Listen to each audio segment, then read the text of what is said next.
In this video, we're going to take a look at several different ways that we can go about manipulating our audio within sample 1. And we're going to specifically focus on the loop function as well as the included effects that are self-contained within the sample 1 VST.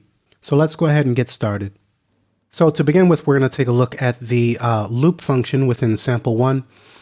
So over in the browser here under the loops, these are actually, I believe this comes with the Studio One Professional version, the Big Fish audio loops. And here we have a simple loop. I'll go ahead and play this back.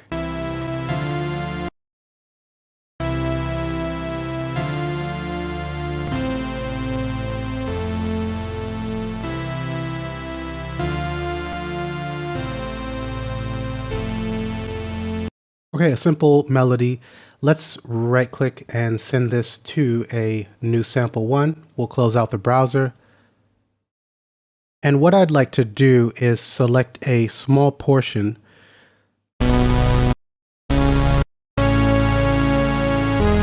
So when we send that to the new sample 1, it's spread across the range of our keyboard, and we can play that at any pitch or key just by triggering. But I want to find just a small section of this loop. So we'll move our markers in.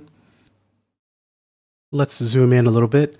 And then we'll take a look at the loop function here. So we can click on the down arrow and choose a variety of different playback methods. But for this instance, I'm going to choose the ping pong. And let's go ahead and play that back.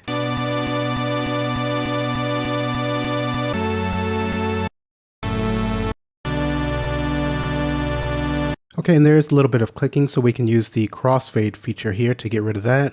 And let's actually make this a bit smaller.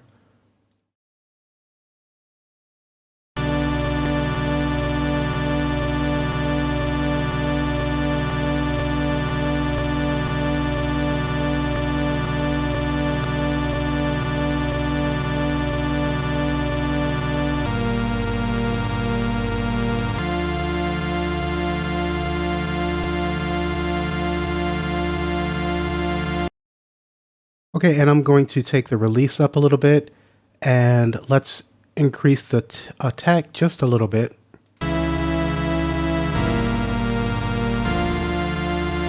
And I actually want this to play back at the same speed no matter what key I'm pressing, so I'm going to choose the follow song tempo, and that way it won't play back faster at higher pitches or slower at lower pitches.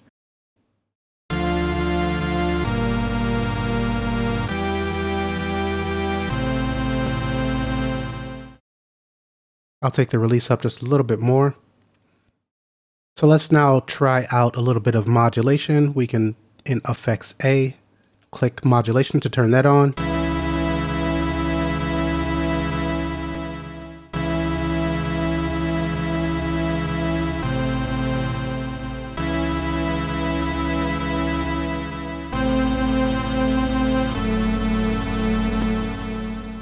Let's check out Effects B and see what else we have. Maybe a bit of distortion.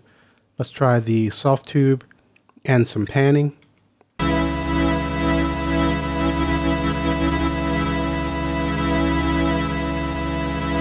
Take the depth down.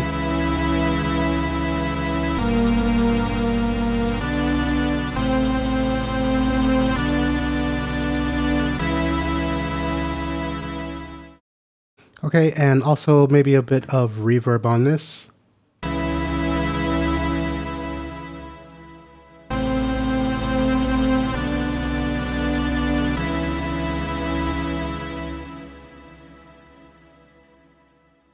Okay, and also let's come to the browser and our effects section and see what else we have that we could use within the persona section here. Let's maybe try an auto filter. We can take the mix down if we'd like.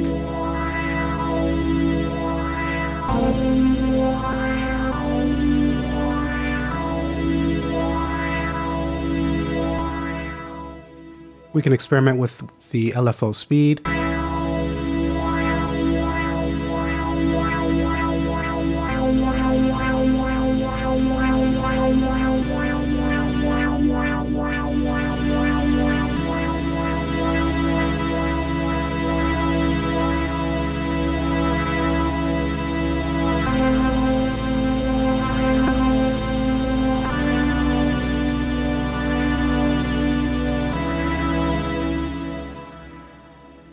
And I think what I'd like to do is take the reverb off that comes within the sample one, and let's add the room reverb. That's going to be a bit of a better quality and more settings or different spaces that we can choose from. So I'll just drag that onto our track. Let's choose something a little bit big here. Catacombs.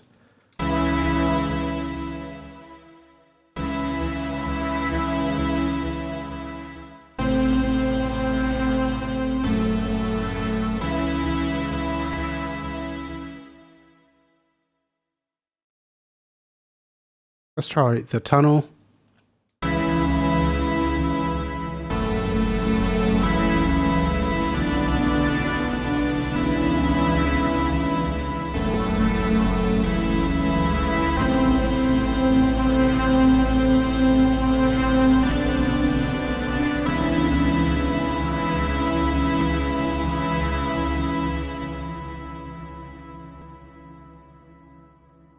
And so just for frame of reference, let's come back to our loops and just play this once again to hear what we've created from the initial sound.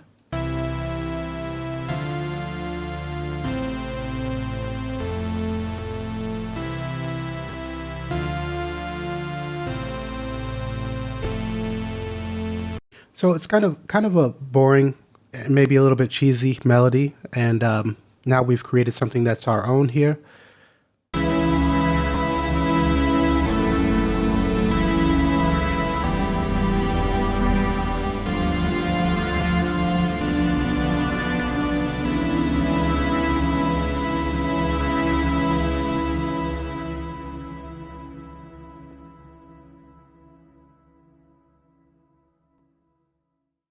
So here I've got another example of using the loop function, this time with a vocal, along with some other effects within the effects section down below. They're not active at the moment. So let's just listen back to the portion that I selected as I did in the previous example. Okay, and that's just going to play through and stop. But once we activate our loop, we'll again use the ping pong.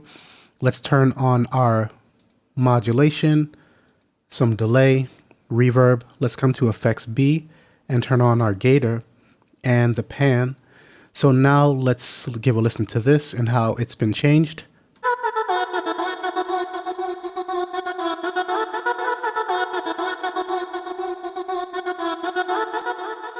Now I got a couple of loops in the background, drum loops, so let's go ahead and play this back.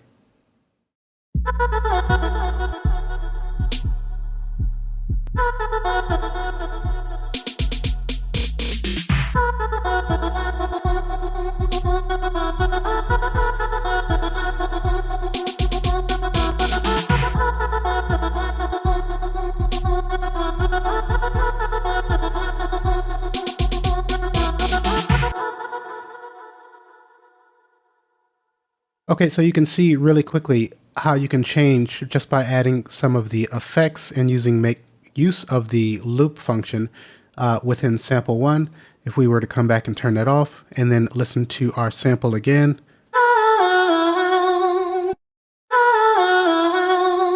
So it's a big difference from that basic portion that I have selected here.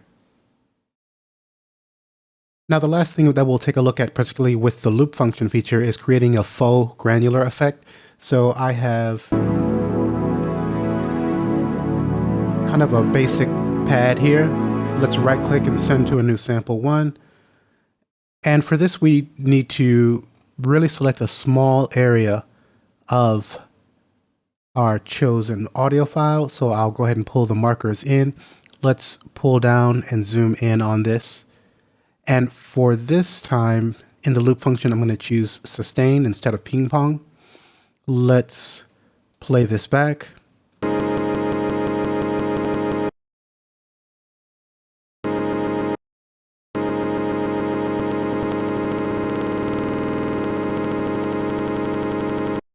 Let's introduce a crossfade to get rid of the clicking.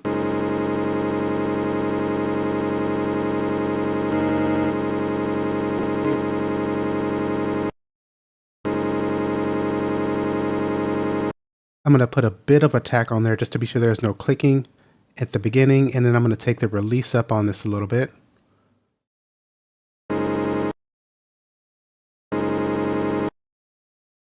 So let's actually change the loop to release.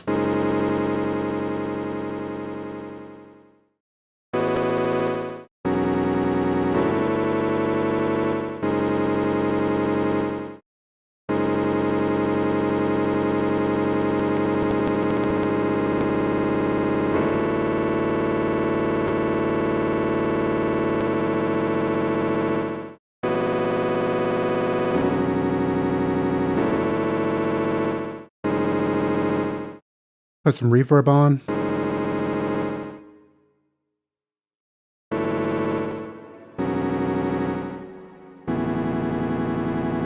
Let's put the follow song tempo on so that the speed is always playing back the same no matter what key or pitch we're playing.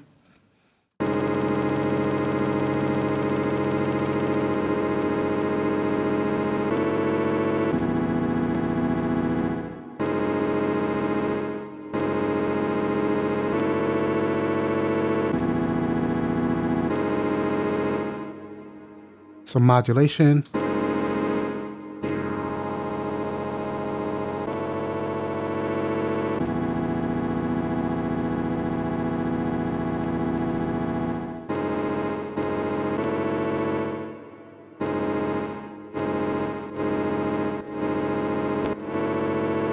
So there is some clicking at the front, so we could play around with that, but I don't want to spend too much time adjusting in this tutorial. But you can just zoom in some more, and let's bring this out just a little bit.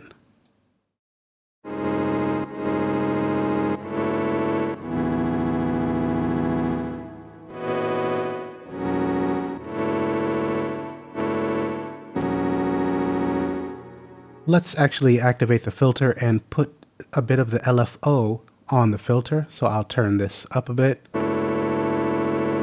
Let's sync the LFO to our track.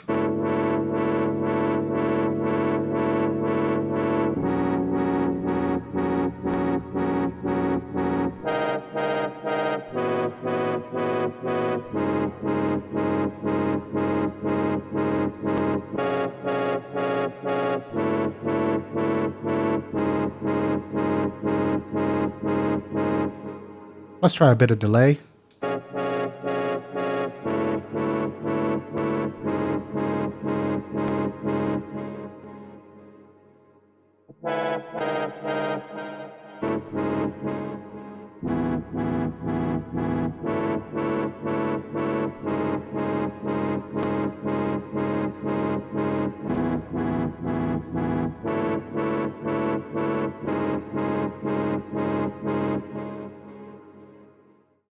So this is definitely one that you have to play around with and experiment with.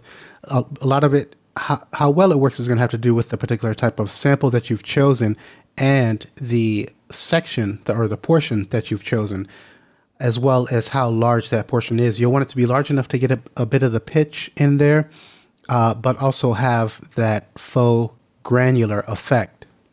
Now, if you wanted some low end in here, you could actually, let's bring an 808 into the sample list area. So now when we trigger this, it will play both samples back.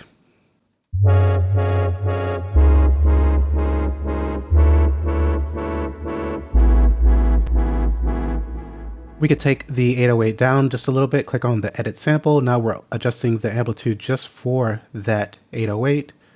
We'll come out of there.